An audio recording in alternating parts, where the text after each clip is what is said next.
This is the true story of a Saudi teenager named Adam. It happened in the Kingdom of Saudi Arabia back in 2002 when he was just 17 years old. That means Adam is now 37 years old. He had a younger brother named Omar, just 1 year younger. At the time of the story, Adam's mother was still very young. She was in her early 30s. She had married at a very, very young age. Back then, things were different. People didn't really care about legal age. There was no respect for it. Their father's name was Khalid. He was in his late 40s at the time and worked in one of the military sectors. On top of having diabetes, he had a very harsh personality. He was extremely short-tempered, not all the time, but when pressure hit, he could explode and tear you apart. We were from the Eastern Province, born, raised, and lived our entire lives there. But our hometown was far away, deep in the southwest of Saudi Arabia. To get there from the eastern region, it took about 900 kilometers. So you can imagine the exhaustion just from reaching that place. One year, our father made us a promise. If we got high grades, he would buy us gifts. Now, between you and me and my brother Omar were the worst students in school. It was around the beginning of 2002 or 2003. The PlayStation 1 had just come out, and all our friends at school were talking about it. My dad is buying me a PlayStation 1. Another one would say, mine's getting me a Nokia phone. And just like that, the idea got stuck in our heads. PlayStation 1. So me and Omar decided to study hard, like really hard. We kept studying and studying and studying until we got grades we had never even dreamed of. We rushed to our dad, excited. Dad, we did it. We passed with high grades. He looked at us and said, all right, so what do you want me to buy you as a gift? Omar said, honestly, Dad, whatever you get us is a blessing. I stared at him like, bro, don't act all polite now. We already agreed. So I looked at my dad and said, honestly, Dad, we really want a PlayStation 1. Me and Omar had already agreed from the beginning. If we passed, we'd get a PlayStation. Dad smiled and said, you got it. Consider it done. But let S wait till my salary drops. It's just a few days away anyway. We'll be heading to the village soon, so I'll take you to the market and let you pick whatever you want. And just like he promised, the salary came in, and he took us to the market. He brought Mom with us too, and got her a Nokia phone. As for us, he bought the PlayStation. We were the happiest kids on earth, but our happiness didn't last long. That same day, around noon, we were sitting, playing PlayStation, when suddenly, Dad came back from work. He said, tomorrow morning, we're heading to the village. He said, tomorrow morning, we're heading to the village. So pack your stuff tonight, get your bags ready, and make sure everything is prepared. We leave first thing in the morning. Then he turned to Mom and said, and you too, Layla, same as them. Don't anyone bother me later saying you forgot something. I'm warning you now. He was like, listen, I'm telling you now, I don't want to hear, oops, I forgot this or that later. Our dad, honestly, was obsessed with the village. He loved it so much. He was even thinking of resigning from his job just to take us there and settle down for good. The next morning, we woke up early to the sound of Dad's voice yelling, come on, get up. We're running late. He started walking around the house, turning off the ACs, shutting the windows, and checking the gas cylinder in the kitchen. Then he went outside, brought the car, and parked it right next to the gate so we could load our bags and luggage easily. So we were busy loading up the luggage, helping Dad carry things to the car. I had left my PlayStation and a few storybooks aside. I thought, I'll pack them later. But then I went back, grabbed them quickly, got in the car, opened the trunk, and placed them inside. At that moment, it was just me and Dad in the car. Mom and Omar were still inside the house, organizing the rest of their stuff. Then I noticed something. Dad opened the front compartment and pulled out his gun. He started cleaning it, checking if it was loaded with bullets and everything. Out of curiosity, I asked him, Dad, why are you taking the gun with us? It's the first time I've seen you carry a weapon when we travel. He looked at me and said, my son, caution is necessary. You never know what might happen on the road. Anyway, Dad told me, go down now, call your mom and Omar. Tell them your father says hurry up. Time's running out. We need to catch the daylight. So I went downstairs, called them, helped them carry the rest of the bags, and loaded everything into the car. Then we placed our trust in Allah and hit the road. As usual, we passed by the neighborhood store, just like we did every year, grabbed a few snacks and stuff for the trip, because after that, the road was just a long stretch of nothing. No gas stations, no shops, no services, nothing at all for the next 400 kilometers. There was only one rest area after that. And then came the next segment, another 500 kilometers, all the way to the village, with zero services again. And you know how the roads were back in the day. Rough, exhausting, and full of surprises. Around 250 or 300 kilometers into the trip, right in the middle of the burning afternoon heat, we were dying from how hot it was. Then suddenly, Mom snapped at Dad, her face full of anger. She said, "So you lied to me, huh?" He replied, "I swear I didn't lie to you. I had no time, work pressure. I didn't know what to do." They started arguing back and forth. I was like, "Guys, calm down. Say peace upon the prophet. It's all good." But they wouldn't listen. No matter how much we tried to calm them down, it was like we weren't even there. Then suddenly, my mom snapped, "That's it. You're stopping at the next rest area. We're staying there until sunset. We're not moving until the heat calms down." Dad said, "No, that won't work. The road is dangerous at night. There are bandits and all kinds of trouble." Mom shot back, "I don't care. You're stopping. So next time, you don't lie to me again. You could have just called and told me. I would have sent one of the boys to fix it." Anyway, we stopped at the rest area, and man, it was boiling hot, right in the middle of the afternoon, in the peak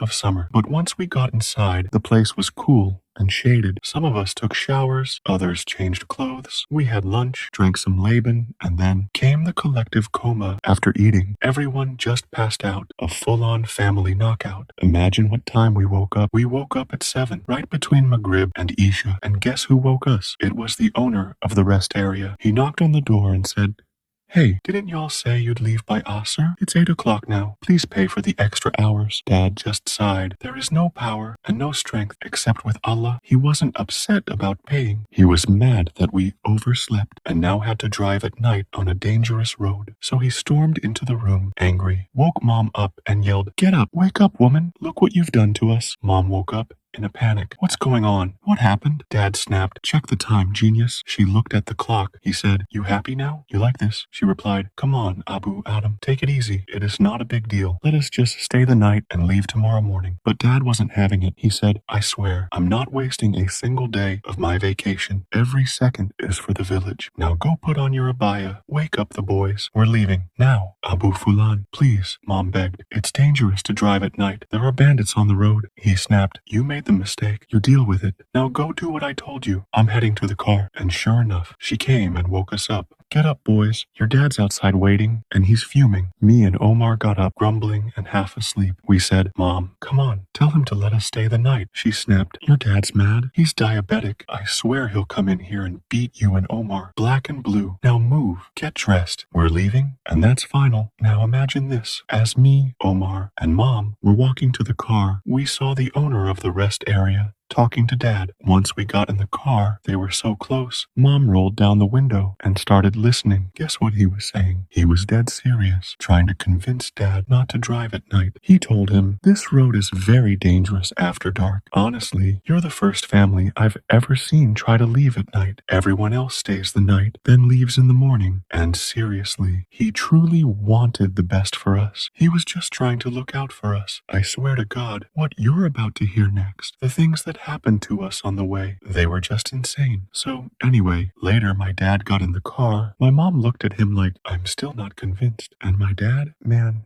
he was like, "That's your problem. You're wrong, and you're gonna stay wrong." My mom, she's stubborn, really stubborn. And my dad, hot-headed, always been. So yeah, good luck fixing that mess. Anyway, 3 big things happened on that trip, but the third one, man, that one hit different. I swear I'll never forget it. It still messes with me till today. After a long drive, in the middle of the dark night, the road was completely empty. Omar suddenly asked my father to pull over. He was desperate, really desperate, to use the bathroom. My father stopped by the side of the road. Omar got out and walked away to take care of his business. But when he finished and started walking back, out of nowhere, he suddenly fell. The moment Omar fell, my mother instantly opened the door and ran. If only she hadn't. Oh, David. Oh, God. That moment I saw, I can never forget it. Imagine. We jumped out, me and my father, panicked, terrified, just trying to figure out what happened. And suddenly, right before my mother could reach Omar, maybe less than a meter away, she falls and screams. And every time we tried to get closer, my mother screamed again, "Don't come.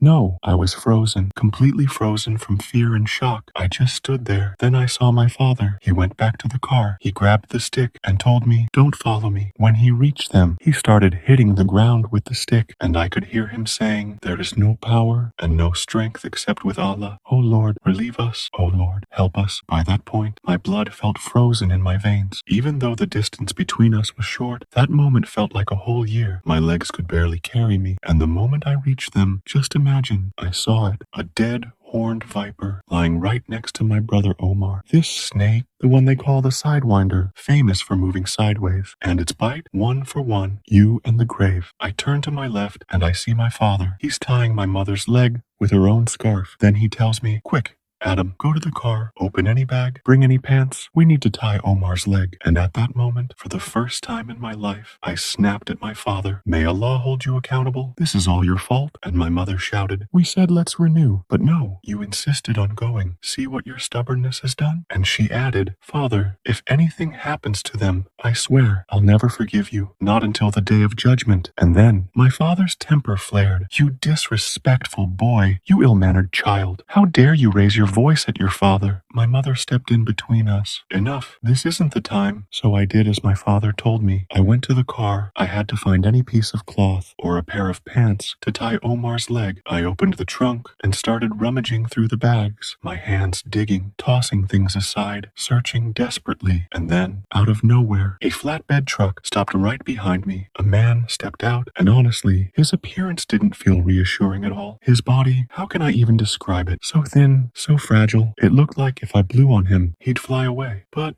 as they say, never judge a book by its cover. Turns out, this man was truly dependable, the kind of man you can rely on. But sadly, there was one thing he did, one move that made me hate him ever since. He looked at me and said, "What's going on? Are you okay?" He looked at me and said, "What's going on? Are you okay?" I mean, running into someone like me, out here, in the middle of the night, there had to be a reason. So I told him everything, the whole story from the start. He said, "All right, where are they?" I said, "Come with me, I'll show you." He nodded. "Okay, just a second." He went back to his truck, grabbed a bottle of water, and followed me. The moment we arrived and he saw the snake, he instantly recognized just how dangerous it was. Being a local from this area and the lands around it, he had some experience, some knowledge in treating cases like this. Without a single word, no hesitation at all, he grabbed Omar's leg and poured the bottle of water over it. Then he placed his mouth directly over the snake bite, right where the fangs had pierced, and he started sucking out the venom, pulling the poison,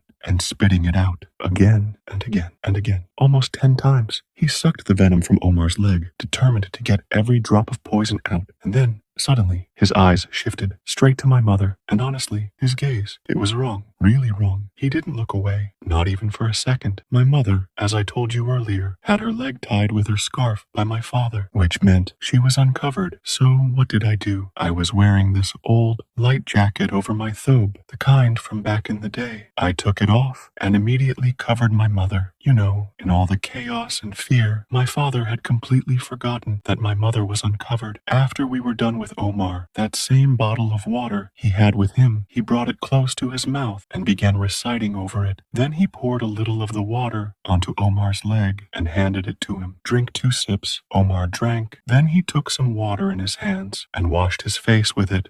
The man looked at him and asked, "So, how do you feel now?" Omar, at that moment, how can I even describe it to you? By God, his condition was heartbreaking. He was caught between life and death, his body drenched in sweat, his skin pale yellow, and the pain. You could see it all over his face. But after that man treated him, I'm not saying his condition changed completely, but he improved a lot. Anyway, after we were done with Omar, and then, without any warning, he suddenly reached for my mother's leg. Instinctively, I stepped right in front of him. "What's going on? Is everything okay?" My father looked at me and said, "Son, move. Let the man treat your mother." Of course, my father hadn't seen that wicked look, the one he gave my mother earlier, while my father was speaking to me, saying, "Come on. Move. Let the man do his job. Your mother is in serious pain." I realized something. Out here, in the middle of the desert, miles from anywhere, if we refused, my mother could actually die. So I stepped back, and inside, my heart was breaking. I was torn apart, helpless. Even while he was treating my mother, I turned my back to them. I didn't want to see.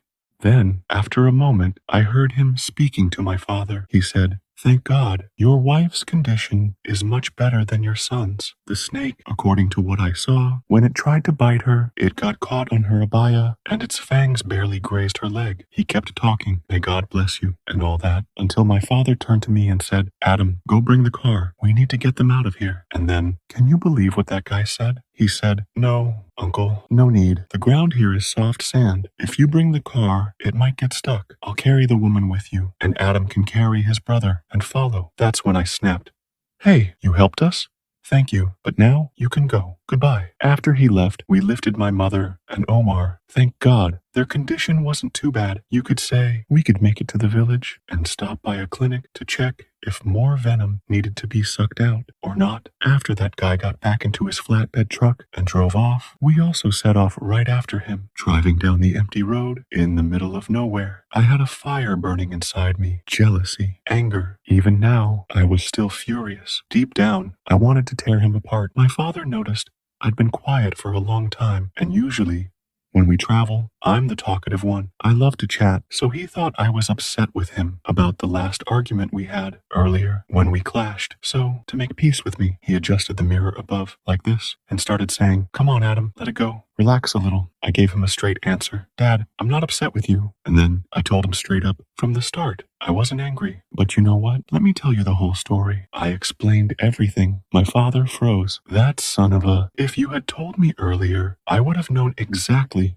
how to deal with him. Then, my mother stepped in. "Shame on you. You wronged this man. He clearly seems like a good, decent person. And besides, he saved our lives. But you don't appreciate kindness." Mom, what kindness? What injustice? May Allah guide you. You didn't see what I saw. Everything he did wasn't just for helping us. And I'm not even going to speak. Only for one reason, Mom. So then, I turned around, looking for the bag of chips and the other things we'd bought earlier from the store. In the back, we had laid Omar down so he could rest more comfortably. I started nudging him. "Come on, man, move a little. The bags are under you." But he didn't move. "Omar, move over. The bags are underneath you." Still nothing. At that moment, I decided not to tell my mother or father. I didn't want to panic them.